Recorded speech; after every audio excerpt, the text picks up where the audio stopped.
నమస్తే అండి.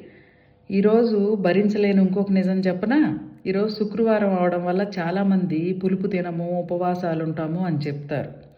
వాళ్ళని మీరు బాగా గమనించండి. ఎప్పుడూ ఏదో ఒక ప్రాబ్లమ్ గురించి బాధపడుతూనే ఉంటారు. అలాగే ఫైనాన్షియల్ ప్రాబ్లమ్ ఫేస్ చేస్తూ ఉంటారు. ఎందుకు ఇలా అంటే వాళ్ళు ఆకలి వేసినా ఏమీ తినరు. అంటే ఆకలిని గౌరవించరు. చంపేస్తా ఉంటారు. ఉపవాసం ఉన్నాను, ఉపవాసం ఉన్నాను. ఎవరైతే ఈ దేహమనే దేవాలయాన్ని గౌరవించరో, అంటే వాళ్ళ జీవితాన్ని కూడా గౌరవించరో, ఖచ్చితంగా ఫైనాన్షియల్ ప్రాబ్లమ్స్ ఫేస్ చేస్తారు, హెల్త్ ప్రాబ్లమ్స్ ఫేస్ చేస్తారు. ఎలాంటి హెల్త్ ప్రాబ్లంకైనా, సైకలాజికల్ ప్రాబ్లంకైనా సొల్యూషన్ దొరికే ఏకైక చోటు universal life style drugless treatment centre. అలాగే స్పిరిచువల్గా ఎదగాలనుకుంటే ఎలాంటి నియమాలు పాటించాలి, ధ్యానం ఎలా చేయాలి అని చెప్పేది కూడా యూనివర్సల్ లైఫ్ స్టైల్ మాత్రమే. థ్యాంక్ యూ అండి.